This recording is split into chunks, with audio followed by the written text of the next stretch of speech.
My name is Cody. I'm an administrator for a wellness company, and I give Dialpad Contact Center 4 out of 5 stars. We use Dialpad for numerous activities.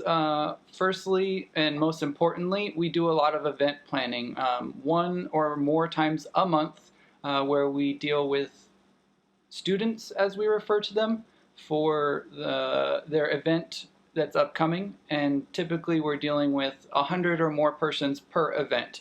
In some cases, we deal with upwards of 500 people, and we do work with outside companies that ask us to deal with students in the thousands as a quantity. So getting in touch with them is extremely important. Without Dialpad, we couldn't connect by phone to any of them directly, and it would extremely hinder our ability to not only register them and get them involved in class, but troubleshoot with them if there's an issue.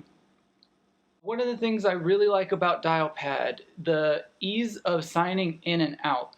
Now, the platform in terms of call accounting is better than what we actually use in the office.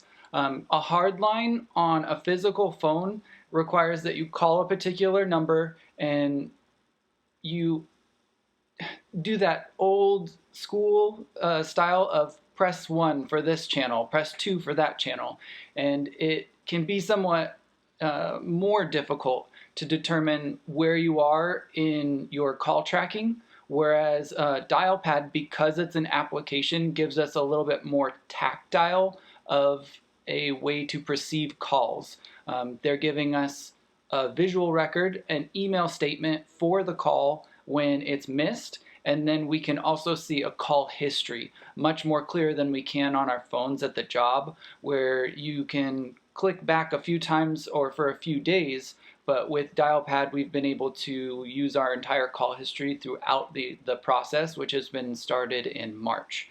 So it's far more comprehensive, I would say, but I think it's just an opportunity for the business to maybe make current on a lesser known issue. So I'm extremely happy with that particular part of the service.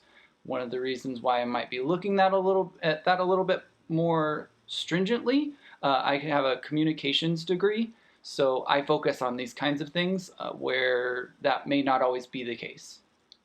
Through our efforts with Dialpad, there is a known issue, but I think it still bears repeating, to be cliche. Now, that has to do with the duplicate call transcripts that are given.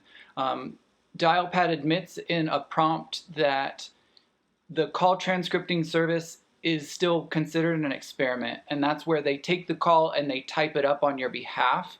Now, those call transcripts are very difficult to read, and it asks that you just listen to the voicemail anyway. So that I would be critical of. In addition to that, one thing that I guess would be the leading issue I'm having is the duplicated receipts for call transcripts.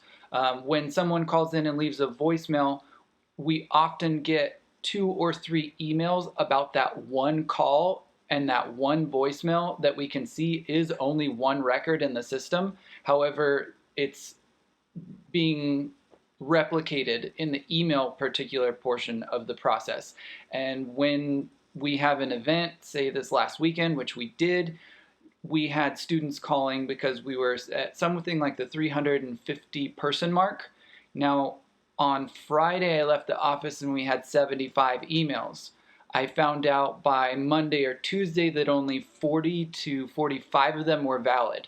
But when we're dealing with statistics like that and the urgency that has to go along with students and their notifications, it's difficult to rationalize how many people are actually needing our service, because we don't see them represented as you would visually in a physical idea where I can see so many people waiting. In this case, it looks like we have 40, 50, 60% more than we actually do need to tend to. So that is a difficulty I would hope they would be able to fix sooner rather than later.